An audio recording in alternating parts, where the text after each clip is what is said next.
네, 지난 주말 청와대는 경제 투탑 교체를 발표했습니다. 예산 정국에서 과연 적절한가라는 우려도 있었는데 이미 신임 내정자들이 발표가 됐고요. 이들에 대한 관심이 뜨겁습니다.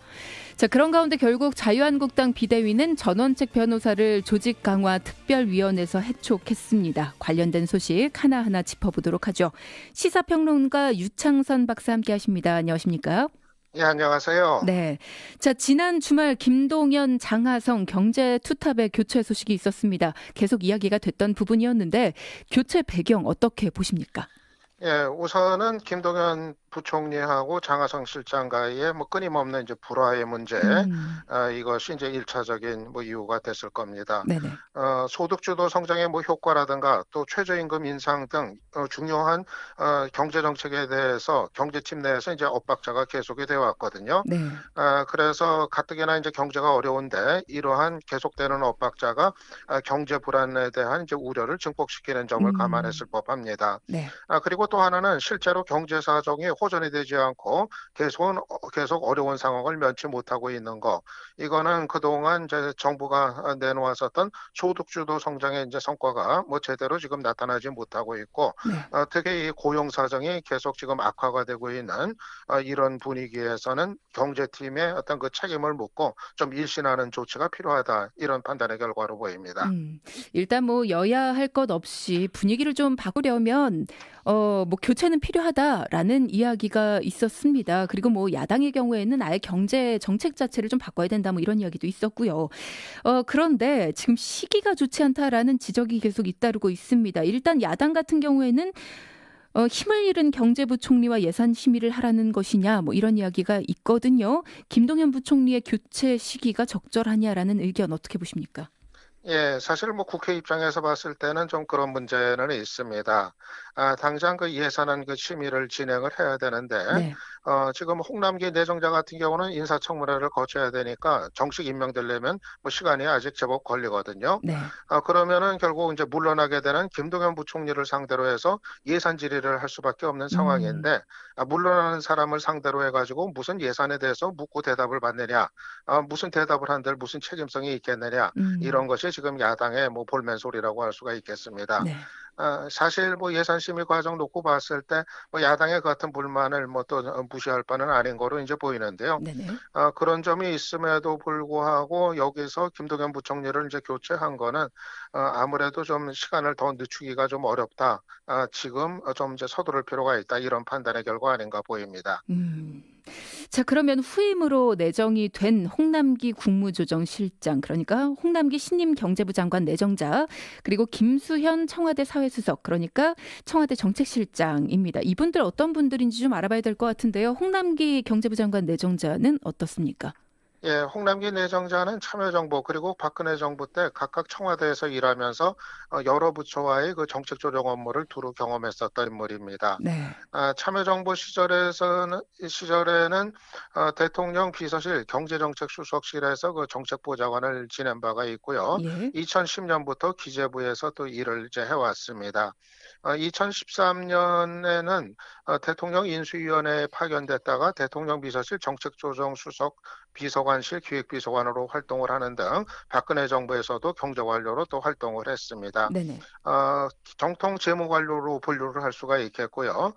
그리고 김수현 실장은 도시정책에 정통한 전문가로 꼽히는데 노무현 정부 시절에는 종부세 도입, 이거를 또 이제 이끌어낸 인물이었습니다. 2014년에는 서울시 서울연구원장을 역임하면서 박원순 시장의 정책을 총괄 담당을 했고요. 지난 대선 과정에서 문재인 후보 캠프에서 정책특보를 맡아서 도시재생 정책을 비롯한 사회정책 전반을 이제 총괄을 하기도 했고, 네. 무엇보다도 문재인 대통령의 그 신뢰가 아주 두터운 거로 알려지고 있는 인물입니다. 네. 어제 계속 뜨거웠던 두 가지 이야기는 그거였던 것 같습니다. 더 이상은 투탑이라는 이야기가 나오지 않도록 원탑으로 잘 하겠다, 이런 이야기. 그리고 또 두 번째 이야기는 어찌됐건 지금 제이노믹스라고 이야기가 됩니다. 문재인 정부의 경제 원칙은 유지하겠다라는 이야기, 두 가지 정리 좀 해주시죠. 예. 지금 새 경제팀에서는 원팀을 강조를 하고 있습니다. 홍남기 그 내정자를 중심으로 해가지고 그가 이제 경제에 이제 책임을 맡으면서 네. 원팀을 이제 끌고 나가다 이런 얘기인데요. 음. 하지만 지금 언론들이 다루는 걸 보면은 김수현 실장의 발언에 더 비중을 좀 두고 있는 분위기가 뚜렷이 음. 나타나고 있습니다. 네네. 그렇기 때문에 뭐 김수현 실장이 뭐 자기가 이제 경제를 총괄하는 게 아니라 이제 홍남기 내정자가 이제 책임을 맡는다 얘기는 했습니다만은 실제로 뭐 정치권이라든가 이제 언론에서는 결국 또 힘은 역시 이제 김수현 실장한테 이렇게 가는 것이 아니냐 이런 관측이 좀 많은 편입니다. 왜 그렇게 보고 있을까요? 예, 무엇보다도 문재인 대통령의 신뢰가 워낙 이제 두텁기 때문에 예. 그리고 또 그동안 이제 청와대에 있으면서도 각 분야의 정책을 사실상 총괄하는 음. 그런 역할을 해왔기 때문에 네네. 아마 그 경제 정책에 관해서도 사실은 청와대 안에 이제 경제수석이 따로 있습니다만은 오히려 경제수석보다도 좀 영향력이 더 큰 이제 역할을 하지 않겠느냐 이런 관측은 여전히 꾸준히 나오고 있는 상태입니다. 음. 그렇기 때문에 경제와 관련된 전공을 하지 않는 부분이 조금 계속 문제화되기도 했었어요. 예, 그렇습니다. 뭐 도시공학 전공이지 경제에 대해서는 이제 비전문가다. 예. 그래서 청와대 정책실장이 가장 많이 챙기는 게 이제 경제 정책인데 문제가 있지 않느냐 음. 이런 지적이 또 여야 뭐 불문하고 또 있기도 이제 했었습니다. 네. 그래서 공식적으로는 표면적으로는 뭐 김수현 실장 같은 경우 자신이 뭐 경제를 맡는 게 아니다 그렇게 설명하고 있습니다만은 하지만 또 이제 주변의 시선은 뭐 그렇지는 않을 거로 예상하는 또 관측이 좀 음. 지배적인 상태입니다. 네. 당장 이 소득주도 성장 정책의 어떤 지속, 이거를 또 이제 분명히 한 것도 언론들이 아주 또 이제 크게 다루기도 했었습니다. 네. 뭐 소득 주도 성장이라든가 혁신 성장, 공정 경제 뭐 이 3대 축에 어떤 쪽에 힘을 더 실을까 뭐 이 균형점을 찾는 데에는 변화를 좀 줄 수는 있다. 또 속도도 어느 정도 조절을 할 수는 있지만 전체적인 대원칙에선 물러나지 않겠다. 뭐 이런 점은 두 분 다 확실히 하긴 했습니다. 예. 앞으로 뭐 어떻게 좀 변화가 있을 것으로 보시나요? 어떻게 예, 보시나요? 네. 사실 그 문제가 전임인 장하성 실장하고 김동연 부총리 사이에 의견 차이가 계속 이제 났었던 이제 예. 부분인데요. 이번에 김수현 실장이 얘기한 거를 보면은 기존의 경제 정책을 이제 고수하는데 방점이 찍혀 있다고 얘기를 할 수가 음. 있겠습니다. 물론 뭐 속도라든가 이런 거 이제 조절의 필요성은 얘기를 했지만은 예. 그거는 어디까지나 이제 부분적인 보완의 의미고 전체적인 그 기조는 그대로 간다 이런 이제 강조가 음. 실려 있다고 할 수가 있겠는데 이거는 기존의 장, 김의 이제 의견 차이에서 장하성 실장 쪽, 그러니까 기존의 어떤 청와대 쪽의 의견에 이제 무게가 실릴 것임을 예고하는 뭐 그런 얘기라고 음. 하겠습니다. 그러면서 야권 쪽에서 비판도 좀 강합니다. 손학규 대표, 바른미래당 손학규 대표 같은 경우에는 결국은 고집을 꺾지 않겠다는 것 아니냐 굉장히 비판을 강하게 했습니다. 이번 인사에 대해서 평론가님은 어떻게 보시나요? 예, 사실 뭐 야당에서는 김동연 부총리는 좀 이제 오히려 좀 옹호를 해주고, 음. 그리고 이제 장하성 실장이 이제 물러나야 되는 거고, 이런 입장을 내내 이제 예예. 취해왔었습니다. 네. 그리고 또 김수현 실장의 그 정책실장 등용에는 또 비판적인 그런 입장을 야당 음. 측에서는 이제 보여왔었는데요. 네네.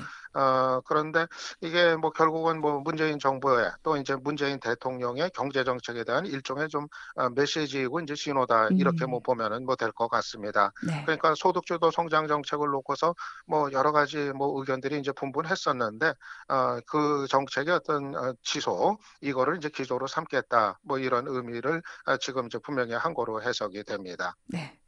자, 다른 이야기도 해보겠습니다. 자유한국당 조직강화특별위원회 위원이던 전원책 변호사 문자로 해촉 통보를 받았던 것으로 알려지고 있습니다. 경질된 이유 아무래도 뭐 계속된 비대위와의 갈등이 크겠죠. 예, 그렇습니다. 김병준 비대위 입장에서는 전 변호사가 이제 그야말로 이제 통제 불능이다 이렇게 음. 판단을 하고 결국 이제 포기를 한 거로 보입니다. 예. 그동안 뭐 전당대회 그 시기 문제를 둘러싸고 비대위 측과 아주 심각한 갈등을 빚어왔었는데요. 그런데 뭐 전 변호사가 워낙 좀 이제 개인적인 그 개성이 좀 이제 강해가지고 좀 여러 가지 좀 개인적인 뭐 조직적으로 조율이 되지 않은 개인적인 돌출 언행을 좀 많이 했었습니다. 음. 뭐 태극기 부대와 뭐 함께 해야 할 필요가 있다. 뭐 그런 이제 얘기도 이제 그랬고 네. 그런데 이제 거듭되는 이제 그런 발언들이 당 지도부 입장에서는 보면은 대단히 이제 부담스러워가지고 좀 여러 번 이제 경고도 좀 하고 이제 그랬었는데 오히려 또 전 변호사가 반발하면서 더 강한 이제 목소리를 이제 내니까 결국은 다른 방법을 찾을 수 없다 하면서 좀 이제 해촉을 결정한 거로 보입니다. 음. 자유한국당의 혁신 작업, 특히나 인적 쇄신이 가능하겠느냐, 힘을 받을 수 있겠느냐, 뭐 이런 이야기가 많이 나옵니다. 김병준 위원장은 이미 상처도 많이 받기도 했고요.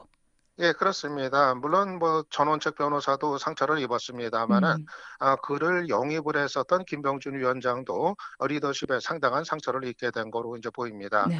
그러니까 전원책 변호사를 자신이 영입을 했는데 어떤 인물인지도 제대로 모르고서 덜컥 영입을 했다가 다시 이제 문제가 드러나니까 바로 또 이제 해촉을 한 거 아니냐. 음, 그래서 결국 이제 김병준 위원장의 어떤 책임 이게 또 피할 길이 없게 됐습니다. 네.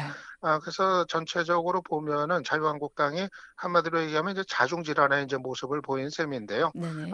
그렇지 않아도 좀 지지부진했던 자유한국당의 혁신 작업, 여러 가지로 더 어려운 환경을 맞게 된 거로 보입니다. 네. 자, 오늘은 뭐 자유한국당의 뭐 여러 가지 이야기, 비상대책위원회와 갈등이 됐던 전원책 전 조직강화 특별위원 경질된 이야기와 비롯해서 경제 투탑 교체 이야기까지 좀 짚어봤습니다. 오늘 이야기 감사합니다. 예, 감사합니다. 네, 유창선 시사평론가와 함께했습니다.